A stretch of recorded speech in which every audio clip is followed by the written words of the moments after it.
BMW car crash वाले incident में एक नवजोत सिंह बोल के शख्स की हत्या हो गई है। वो फिनेंस मिनिस्ट्री में काम करते थे। बेहद दुर्घटना है ये, क्योंकि जहां पे इंसिडेंट होता है उससे 19 किलोमीटर दूर विक्टिम को ले जाया जाता है। जो समय इंपॉर्टेंट होता है उसका एक तरीके से मिसयूज भी इस मामले में किया गया है। हमारे साथ इसमें बातचीत करने के लिए नवनूर जुड़ रहे हैं। वो बेटे हैं इनके। नवनूर, पूरे मामले में आई थिंक एक ही चीज है जो सबको खनक रही है कि आप इतना दूर किसी को क्यों ले जाओगे। हाँ, वो मुझे भी नहीं समझ आया कि इतना दूर धौला कुआं जहाँ एक्सीडेंट हुआ है उसके आसपास इतने अच्छे बड़े हॉस्पिटल्स हैं एंड ये 20 किलोमीटर दूर कोई अजीब से नर्सिंग होम में ले गए जहाँ मेरी मम्मी को बाहर लॉबी में ट्रीट कर रहे थे। वो मेरे पापा बाय द टाइम उनको हम लेके गए मॉर्चरी में, there were flies on him. मतलब जो बेसिक एक ह्यूमन ट्रीटमेंट है वो भी नहीं, डिग्निटी नहीं थी। इवन जब वो लेके जाया जा रहा था उनको हॉस्पिटल, मेरी मम्मी को बीच में होश आया था तो उन्होंने बताया कि उन्होंने देखा कि वो पैसेंजर सीट में बैठी हुई है एंड वो इको या ओमनी टाइप की गाड़ी थी।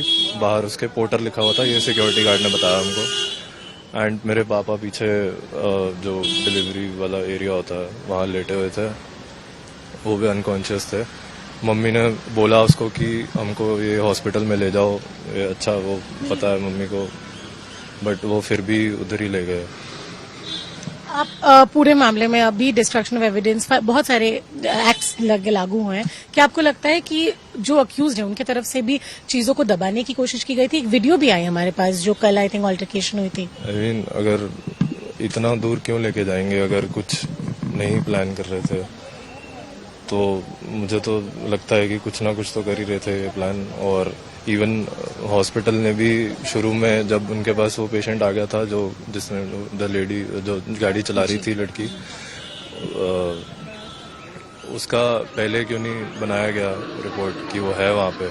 मैं 4-5 घंटे सबसे पूछता रहा कि कहाँ है। पुलिस वाले भी पूछते रहे, फिर पता लगा कि उसी हॉस्पिटल में है वो। तो डेफिनेटली स्टाफ भी बहुत इनकॉपरेटिव था। मैं आया, एक तो मम्मी लॉबी में, फिर उनको जब देखा उसके बाद मैंने पूछा इससे कि लेके कौन आया। नर्स कह रही बस यही लेके आया, किसी रिसेप्शन में पूछ रहा हूँ, नहीं कुछ पता ही नहीं है।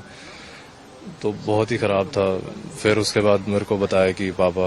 आपको पहला कम्युनिकेशन किससे आया? मेरी थैंकफुली मेरी मम्मी को कॉन्शियसनेस आ गई थी, तो उनको एक नंबर उनको याद नहीं आ रहा था क्योंकि वो हेड में इंजरी थी। तो उन्होंने बोला कि एक हॉस्पिटल में हमारे फैमिली फ्रेंड है, उनको कॉल कर दो क्योंकि वो इजीली ट्रेस हो जाता। तो उन्होंने कॉल करा एंड फिर उन्होंने बताया। एनी डिमांड, कोई भी चीज आप हमारे जरिए रखना चाहेंगे इस मामले में ताकि आपको लगे कि आपको इंसाफ मिले? The collision might have been an accident but the events that transpired after were definitely a murder.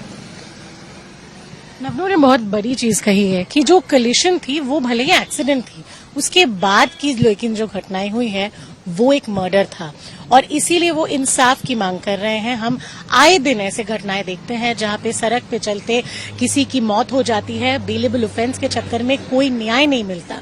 लेकिन ये मामला अलग है, किसी की डेथ एक जगह पे होती है, आप उसे 19 किलोमीटर दूर ले जाते हैं, जो इम्पोर्टेंट समय है किसी की जान बचाने की वो भी गवा दिया जाता है।